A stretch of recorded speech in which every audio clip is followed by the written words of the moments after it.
ದೇವರ ಅತಿ ಪರಿಶುದ್ಧವಾದ ನಾಮಕ್ಕೆ ಸ್ತೋತ್ರವಾಗಲಿ. ಕ್ರಿಸ್ತನ ಕೃಪೆ. ಇನ್ನೊಂದು ಮುಂಜಾನೆಯಲ್ಲಿ ಒಂದು ಹೊಸ ತಿಂಗಳಿನಲ್ಲಿ ಈ ಏಪ್ರಿಲ್ ತಿಂಗಳಿನ ಉದಯಕಾಲ ವಾಕ್ಯ ಭಾಗದಲ್ಲಿ ಮುಂಜಾನೆಯಲ್ಲಿ ನಾನು ನಿಮ್ಮೆಲ್ಲರನ್ನ ಭೇಟಿ ಮಾಡುವುದರಲ್ಲಿ ಸಂತೋಷ ಉಳ್ಳವನಾಗಿದ್ದೇನೆ.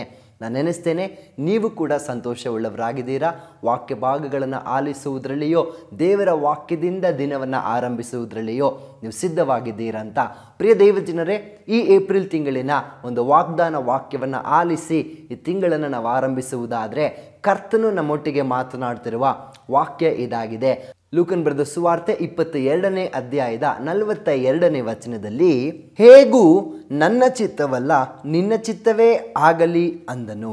ಪ್ರಿಯ ದೈವಜನರೇ, ಈ ಮುಂಜಾನೆಯಲ್ಲಿ ಕರ್ತನ ವಚನ ಈ ಏಪ್ರಿಲ್ ತಿಂಗಳನ್ನು ಉದ್ದೇಶಿಸಿ ಪವಿತ್ರಾತ್ಮನು ನಮ್ಮೊಟ್ಟಿಗೆ ಮಾತನಾಡ್ತಿರುವ ವಾಗ್ದಾನ ಹೀಗಿದೆ.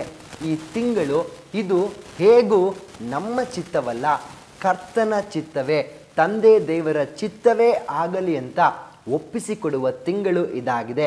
ನಾನು ನೆನೆಸ್ತೇನೆ, ನಮ್ಮ ಬದುಕಿನಲ್ಲಿ ಅನೇಕಾವರ್ತಿ ನಮ್ಮ ಆಲೋಚನೆ ನೂರಾರು ಇರ್ತವೆ, ನಮ್ಮ ಯೋಚನೆ ನೂರಾರು ಇರ್ತದೆ. ಎಷ್ಟೋ ಬಾರಿ ಅದನ್ನೇ ಮಾಡೋಣ ಅಂತ ಹೋಗ್ತೀವಿ, ಅದೇ ಆಗಬೇಕು ಅಂತ ನಡೀತೀವಿ. ಆದರೆ ನಮ್ಮ ಆಲೋಚನೆಗಳು ಸಫಲವಾಗುವುದಿಲ್ಲ, ನಮ್ಮ ಯೋಚನೆಗಳು ಫಲಿಸುವುದಿಲ್ಲ. ಕೊನೆಯದಾಗಿ ನಾವೆಲ್ಲಿ ಬಂದು ನಿಂತ್ಕೊಳ್ತೀವಿ ಅಂದರೆ, ಅಯ್ಯೋ ದೇವರೇ, ನನ್ನ ಕೈಲಾಗ್ತಾ ಇಲ್ಲ, ನೀನು ಅದೇನು ಮಾಡ್ಬೇಕು ಅಂದ್ಕೊಂಡಿದ್ಯೋ ನೀನೇ ಮಾಡಪ್ಪ ಅಂತ.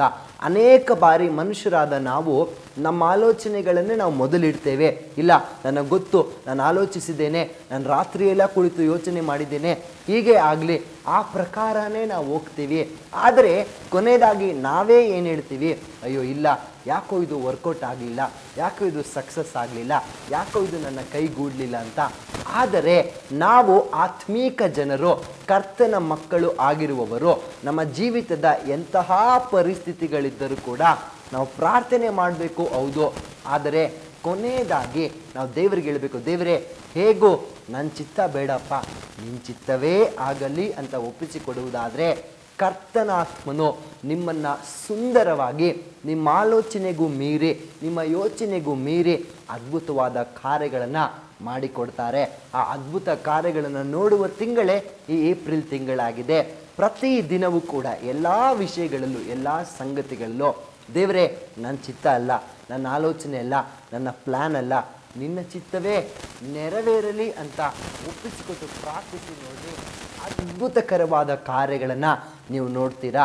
ಯೇಸುವಿನ ಒಂದು ಮರಣದ ಮುಂಚೆ ಆತನು ಪ್ರಾರ್ಥಿಸುವಾಗ ಹೀಗೆ ಹೇಳಿದ್ರು, ಒತ್ತಡ ಜಾಸ್ತಿ ಇದೆ ಕರ್ತನೆ, ನನ್ನ ಕೈಯಲ್ಲಿ ಈ ಪಾತ್ರೆಯನ್ನು ನಾನು ಹೊರುವುದಕ್ಕೆ ಆಗ್ತಾ ಇಲ್ಲ, ಈ ಕಾರ್ಯವನ್ನು ಮಾಡುವುದಕ್ಕೆ ಆಗ್ತಾ ಇಲ್ಲ, ಹೇಗೂ ಇದನ್ನು ತೆಗೆದುಕೋ ಅಂತ ಪ್ರಾರ್ಥಿಸ್ತೀನಿ, ಆದರೆ ನಿನ್ನ ಚಿತ್ತವೇ ಆಗಲಿ, ನನ್ನ ಚಿತ್ತ ಬೇಡ ಅಂದರು. ಹಾಗೆ ಸ್ವತಃ ಯೇಸು ಸ್ವಾಮಿನೇ ಹಾಗೆ ಪ್ರಾರ್ಥಿಸಿ ಹೇಳಿದ್ದಾರೆ. ಅಂದರೆ ನೀವು ಕೂಡ ಈ ತಿಂಗಳಿನಲ್ಲಿ ಎಷ್ಟೇ ಒತ್ತಡ ಇರಲಿ, ಎಷ್ಟೇ ಪ್ರೆಷರ್ ಇರಲಿ, ಎಷ್ಟೇ ಇಕ್ಕಟ್ಟಾದ ಬದುಕಿನಲ್ಲಿ ನೀವು ಹಾದು ಹೋಗ್ತಾ ಇದ್ರು ಕೂಡ ಒಂದು ಬಾರಿ ತಂದೆ ದೇವರು ನೋಡಿ ಹೀಗೆ ಹೇಳ್ರಿ, ದೇವರೇ, ಹೌದಪ್ಪ, ನನ್ನ ಕೈಲಿ ಆಗ್ತಾ ಇಲ್ಲ ಅನ್ನುವ ಮಾತುಗಳು ಸುಮಾರು ಸತಿ ನಾನು ಹೇಳ್ತಿದ್ದೇನೆ. ಆದರೆ ಪ್ರಾರ್ಥನೆ ಮಾಡ್ತೀನಿ ಕರ್ತನೆ, ನಿನ್ನ ಚಿತ್ತವೇ ಆಗಲಿ, ನನ್ನ ಚಿತ್ತ ಬೇಡ ಅಂತ. ಹಾಗೆ ದೇವರ ಚಿತ್ತವೇ ಆಗಲಿ ಅಂತ ಒಪ್ಪಿಸಿಕೊಡುವಾಗ ನಿಶ್ಚಯವಾಗಿ ಆತ ನಮಗಾಗಿ ಯಾವಾಗಲೂ ಒಳ್ಳೆಯ ಚಿತ್ತನೇ ಮಾಡಿಕೊಂಡಿರ್ತಾರೆ, ಒಳ್ಳೆಯ ಆಲೋಚನೆಗಳನ್ನೇ ಮಾಡಿಕೊಂಡಿರ್ತಾರೆ. ಆಗ ದೇವರಿಗೆ ಒಪ್ಪಿಸಿಕೊಡುವಾಗ ಕಾರ್ಯಗಳು ಇಕ್ಕಟ್ಟು ಅನಿಸ್ತದೆ, ಆ ಒಂದು ಯಾತ್ರೆ ಕಠಿಣ ಅನಿಸ್ತದೆ. ಆದರೆ ಅದರ ಎಂಡ್ ರಿಸಲ್ಟ್ ಇರುತ್ತಲ್ಲ, ಅದು ಅದ್ಭುತಕರವಾಗಿರ್ತದೆ. ಅದೇ ನಮ್ಮ ಆಲೋಚನೆ ನೋಡ್ರಿ, ನಮ್ಮ ಆಲೋಚನೆ ಮಾಡುವಾಗ ಎಲ್ಲ ಆರಂಭ ಚೆನ್ನಾಗಿರುತ್ತೆ, ನಮ್ಮ ಪ್ಲ್ಯಾನ್ ತಕ್ಕನಂಗೆ ಹೋಗ್ತಾ ಇರುತ್ತೆ. ಕೊನೆಯ ಫಲಿತಾಂಶ ಕೇಳ್ರಿ, ಇಲ್ಲ, ಎಲ್ಲ ಹೋಯ್ತು ಬ್ರದರ್, ನಷ್ಟ ಆಯಿತು, ಹೀಗೆ ಹೇಳ್ಕೊಂಡು ಬರ್ತೀವಿ. ಅದಕ್ಕಾಗಿ ಈ ಏಪ್ರಿಲ್ ತಿಂಗಳ ಆರಂಭದಿಂದಲೇ ನಾವು ದೇವರು ನೋಡಿ, ನಾನು ದೇವರೇ, ಇಲ್ಲಪ್ಪ, ನಿನ್ನ ಚಿತ್ತವೇ ಆಗಲಿ ಅಂತ ಒಪ್ಪಿಸ್ಕೊಡ್ರಿ. ದೇವರು ನಿಮ್ಮನ್ನು ಅದ್ಭುತಕರವಾಗಿ ನಡೆಸುವಂಥವರಾಗ್ತಾರೆ. ಪ್ರಾರ್ಥನೆ ಮಾಡಿಕೊಳ್ಳೋಣವೇ. ಕರ್ತನಾದ ಯೇಸುವೆ, ನಿಮಗೆ ಸ್ತೋತ್ರ. ಈ ಏಪ್ರಿಲ್ ತಿಂಗಳಿಗಾಗಿ ಸ್ತೋತ್ರ. ಕಳೆದ 3 ತಿಂಗಳು ನಮ್ಮನ್ನು ಅದ್ಭುತವಾಗಿ ಆಶೀರ್ವದಿಸಿ ನಡೆಸಿದ್ದಕ್ಕಾಗಿ ವಂದನೆ ಅಪ್ಪ. ಏಪ್ರಿಲಲ್ಲಿ ನಮ್ಮನ್ನು ಕರೆತಂದಿದ್ದಕ್ಕಾಗಿ ವಂದನೆ.